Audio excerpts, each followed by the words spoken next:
Good morning to everyone. সবাই কেমন আছো?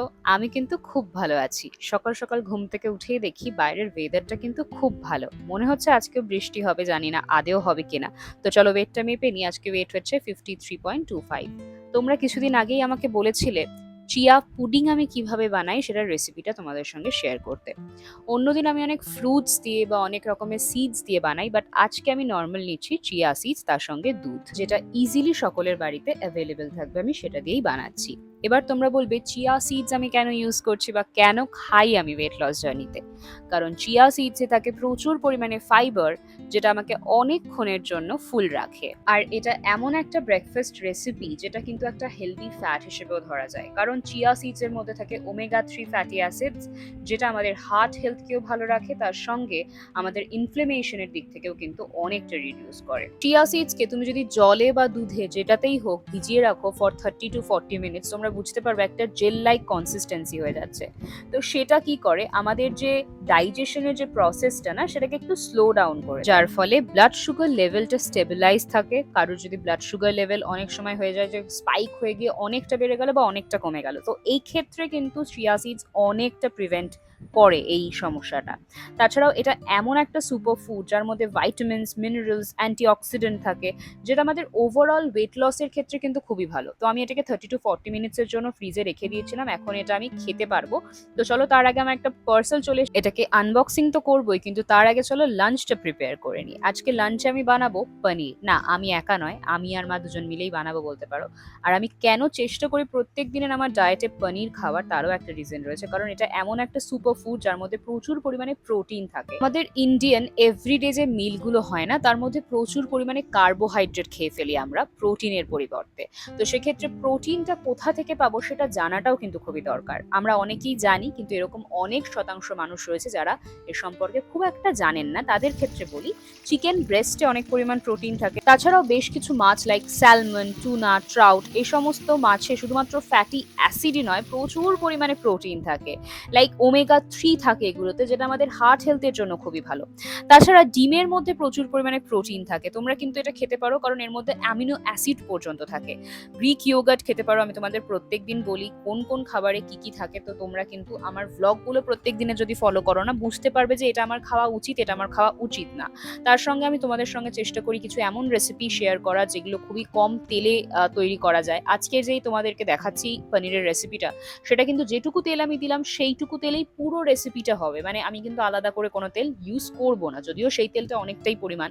আমার মাকে বললে শোনে না একদম, কি করবো বলো। যাই হোক, পনিরের মধ্যে কিন্তু প্রচুর পরিমাণে প্রোটিন থাকে, যেটা আমাদের অনেকটা টাইম পর্যন্ত ফুল রাখতে সাহায্য করে। তাছাড়াও এটা আমাদের অ্যাপেটাইটকে রিডিউস করে, যার ফলে আমাদের ওয়েট লসের ক্ষেত্রে কিন্তু অনেকটাই ওভার ইটিং এর থেকে আমরা বাঁচতে পারি। তাছাড়াও পনিরের মধ্যে যে প্রোটিন আর ফ্যাট কন্টেন্টটা থাকে, সেটা কিন্তু আমাদের ডাইজেশনকে অনেকটা স্লো ডাউন করে দেয়, যার ফলে আমাদের এনার্জিটা আস্তে আস্তে আস্তে আস্তে রিলিজ হয় এবং আমাদের ব্লাড সুগার লেভেলটা স্টেবিলাইজ থাকে, যার ফলে আমাদের খিদে কম পায় বলতে পারো। তার সঙ্গে আমাদের যে একটা ইচ্ছে থাকে সুগারি কাইন্ড অফ জিনিস খাওয়ার বা হাই কার্ব জাতীয় ফুড খাওয়ার, লাইক আইসক্রিম অ্যান্ড অল। আর অনেকেই আছো আমার মতন যারা একটু লিন ফিগার পছন্দ করো, তারা কিন্তু প্রোটিন খেতে পারো, কারণ এটা কিন্তু লিন মাসল মাস তৈরি করার জন্য একদম সুপার ফুড হিসেবে ধরা হয়। তাছাড়াও এর মধ্যে থাকে কিছু essential nutrients like calcium, phosphorus, vitamin D, যেটা আমাদের বোন হেলথের জন্য খুবই ভালো। তাছাড়াও এটা এমন একটা ব্যাকটেরিয়া কন্টেন্ট করে লাইক প্রোবায়োটিক্স, যেটা হচ্ছে একটা বেনিফিশিয়াল ব্যাকটেরিয়া, যেটা আমাদের গাট হেলথকে ঠিকঠাক রাখতে সাপোর্ট করে, তার সঙ্গে ডাইজেশনে তো সাপোর্ট করে। তো তোমাদের সঙ্গে কথা বলতে বলতে আমার পনির রান্না করাও কিন্তু হয়ে গেছে। এর মধ্যে জাস্ট জল দিয়ে দেবো, জল দিয়ে কিছুক্ষণ জাস্ট এটাকে ঢেকে রাখবো, আর পনির কিন্তু রেডি। কেমন লাগছে পনিরটা দেখতে অবশ্যই জানাবে কমেন্ট সেকশনে। তার সঙ্গে জানাবে আমি যেই ইনফরমেশনগুলো তোমাদের সঙ্গে প্রত্যেক দিন আমার ব্লগে শেয়ার করি, সেগুলো তোমাদের কাছে ইনফরমেটিভ মনে হয় কিনা বা হেল্পফুল মনে হয় কিনা, তাহলে আমি বুঝতে পারবো যে আমি ঠিক দিকে এগোচ্ছি। তো প্রত্যেক দিনের মতন আজকেও আমি একটা ফ্রুট খাবো। তো আজকে আমি খাচ্ছি অ্যাপেল। কথাতেই আছে an Apple a day keeps the doctor away. দিনে একটা করে অ্যাপেল খাও ডক্টরের কাছে, তাহলে আর যেতে হবে না। তো আমি ডক্টরের কাছে যেতে চাই না, তাই প্রত্যেক দিনে একটা করে অ্যাপেল খাওয়ার চেষ্টা করি।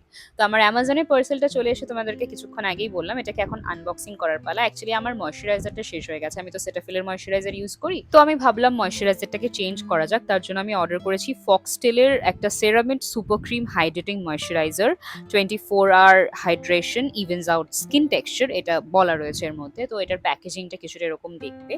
আর এটার প্রাইস নিয়েছে কত টাকা বলো তো? এর মধ্যে রয়েছে 50 ml, আর এটার প্রাইস নিয়েছে 445 rupees, which is quite affordable I think. So তার সঙ্গে নিয়েছি এই রেটিনল নাইট সেরামটা, এটাও ফক্সটেলের। এটার মধ্যে রয়েছে 30 ml, অ্যান্ড এটার প্রাইস হচ্ছে 599 রুপিস। আর যেমনটা তোমরা দেখতে পাচ্ছ, এটা আমি অনেকবার প্রেস করেছি, কিছুতেই প্রোডাক্টটা বেরোচ্ছিল না। প্রায় 50 থেকে 60 বার প্রেস করার পরে ফাইনালি প্রোডাক্টটা বেরিয়েছে। সো এটার দিক থেকে বলতে পারো ফার্স্ট একটা প্রোডাক্টের প্রতি একটা ইমপ্রেশন থাকে না, তো ওই একটা জায়গায় কোথাও না কোথাও আমার একবার হলেও মনে হয়েছে। তারপর আমি প্রোডাক্টটা ইউজ করার পরে তোমাদেরকে ফাইনাল রিভিউটা দিতে পারবো, কারণ আমি ফার্স্ট টাইম এটা ইউজ করছি। তো দুটোই কিন্তু ফর অল স্কিন টাইপস। তোমরা যারা ভাবছো কিনবে, আমি আগে ইউজ করে নিই, তারপর তোমাদের সঙ্গে এটার রিভিউ শেয়ার করবো, ঠিক আছে? তো চলো এবার স্কিন কেয়ার হেয়ার কেয়ারে চলে যাই। বর্ষাকাল মানে বুঝতেই পারছো প্রচুর হেয়ার ফল হচ্ছে। তো আমি ভাবলাম তোমাদের সঙ্গে আমি শেয়ার করি আমি কোন প্রোডাক্টটা ইউজ করি আমার হেয়ার লসকে একটুখানি আটকানোর জন্য। কিন্তু তার আগে কি করব? Skin care. আর স্কিন কেয়ারের জন্য ফার্স্টে আমি যেটা ইউজ করি প্রত্যেকদিন, সেটা হচ্ছে ময়শ্চারাইজার। আজকে যেহেতু নতুন এই ময়শ্চারাইজারটা কিনেছি, ভাবলাম এটা ইউজ করে দেখা যাক কিরকম প্রোডাক্টটা আদেও অ্যাবজর্ভ হয়ে যায় সহজে, নাকি একটা অয়েলি টেক্সচার থাকে। তো এটাকে আমি ফার্স্ট ইমপ্রেশনে তোমাদেরকে বলবো, এটার যে ফ্রেগ্রেন্সটা না, খুবই সুন্দর একটা ফ্রেগ্রেন্স পাবে। আর এটা কিন্তু খুবই কুইকলি অ্যাবজর্ভ হয়ে যায় স্কিনে, একদমই কোনো প্যাচিনেস বা অয়েলিনেস কিছু থাকে না। তো চলো, স্কিন কেয়ারের নেক্সট স্টেপ হচ্ছে একটা ফেস রোলার ইউজ করা। এটা আমি কেন ইউজ করি? ফেস রোলার কিন্তু আমাদের ব্লাড ফ্লোকে, স্কিনের যে ব্লাড ফ্লোটা থাকে সেটাকে রেগুলেট করে দেয় বা স্টিমুলেট করে দেয়, যার ফলে ভেতর থেকে একটা খুবই হেলদি লুকিং স্কিন বোঝা যায়, একটা গ্লো দেখা যায় স্কিন থেকে। তাছাড়াও আমাদের অনেক সময় স্কিন পফিনেস একটা দেখা যায় স্কিনে, সেটাকেও কিন্তু অনেক বেশি রিডিউস করে দেয়। আর যে কোনো প্রোডাক্ট তুমি ইউজ করার আগে যদি ফেস রোলার ইউজ করো, বুঝতে পারবে সেই প্রোডাক্টটা খুবই সহজেই অবজর্ভ হতে পারছে স্কিনে। আমাদের স্কিনের যে মাসেলগুলো থাকে বা টিস্যুগুলো থাকে সেগুলোকে রিল্যাক্স করতে সাহায্য করে। আমাদের যদি ওপেন পোর্স থাকে সেটাকে টাইটেন করে। তাছাড়া প্রচুর গুণাগুণ আছে, এখন আমি বলতে শুরু করলে শেষ হবে না। তো এখন আমি ইউজ করছি একটা স্টোন। এটাকেও কিন্তু ইউজ করা একটাই কারণে, সেটা হচ্ছে আমার মাসেলটাকে, টিস্যুটাকে একটু রিল্যাক্স করা। তাছাড়া যারা জ লাইন চাও তারাও এটা ইউজ করতে পারো। অনেকে আমাকে বলবে, দিদি এটা ইউজ করলে কি জ লাইন শার্প হবে, পারফেক্ট হবে? হ্যাঁ, এটা ইউজ করলে অনেক সময় হয়। আমার তো অ্যাটলিস্ট হয়েছে, কারণ আমার আগে মুখটা পুরো গোল ছিল, এখন অনেকটা জ লাইন দেখা যায়, আগে একদমই দেখা যেত না। তাছাড়াও যাদের এজিং এর সমস্যা রয়েছে বা রিঙ্কলস এর সমস্যা রয়েছে, তারাও কিন্তু এগুলো ইউজ করতে পারো। খুবই ভালো আমাদের স্কিনের জন্য। তোমরা যদি লিঙ্ক চাও আমাকে জানিও, আমি আমার হোয়াটসঅ্যাপ চ্যানেলে শেয়ার করে দেবো। অলরেডি আমি একবার শেয়ার করে দিয়েছিলাম, বাট হতে পারে অনেক পেছনে চলে গেছে। তোমরা যদি চাও আমাকে জানিও, আমি তোমাদের সঙ্গে আবারও লিঙ্কটা শেয়ার করে দেবো। তো এবার আমি ইউজ করছি হিমালয়ার হেয়ার জোন সলিউশন। এটা হচ্ছে 60 ml এর একটা প্রোডাক্ট। এটা অ্যালোপেশিয়া আর হেয়ার লসের থেরাপি হিসেবে কাজ করে। প্রাইস হচ্ছে মাত্র 300 টাকা, মাত্র না, একদমই অনেকটাই, যাই হোক। আর এর মধ্যে 60 ml রয়েছে। আমি এটা ইউজ করি বেসিক্যালি যখন আমি ফিল করি আমার চুলটা প্রচন্ড পড়ছে, প্রচন্ড হেয়ার লস হচ্ছে, তখনই কিন্তু আমি এটা ব্যবহার করি। আচ্ছা, এবার তোমরা বলবে, দিদি হেয়ার লস কি আর হেয়ার ফল কি? আমরা কিভাবে বুঝবো কখন আমাদের হেয়ার ফল হচ্ছে, কখন আমাদের হেয়ার লস হচ্ছে? এটা কিন্তু খুবই ইম্পর্টেন্ট একটা কোয়েশ্চেন, যেটা আজ অব্দি আমাকে তোমরা কেউ করনি, বাট আমার মনে হলো তোমাদেরকে এটা বলা উচিত। যখন আমরা প্রত্যেকদিন চুল কোম্ব করি বা আঁচড়াই, তখন যদি চিরুনিতে 50 থেকে 100টা চুল বেরিয়ে আসে বা ঝরে যায়, সেটাকে বলে hair fall, which is very normal. আমাদের চুলের বা হেয়ার গ্রোথের একটা কিন্তু টাইম লিমিট আছে, মানে 4 থেকে 5 বছর অবধি চুল বাড়তে পারে, বা একটা চুলের আয়ু যাকে বলে।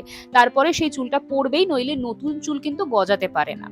কিন্তু হেয়ার লস কাকে বলে?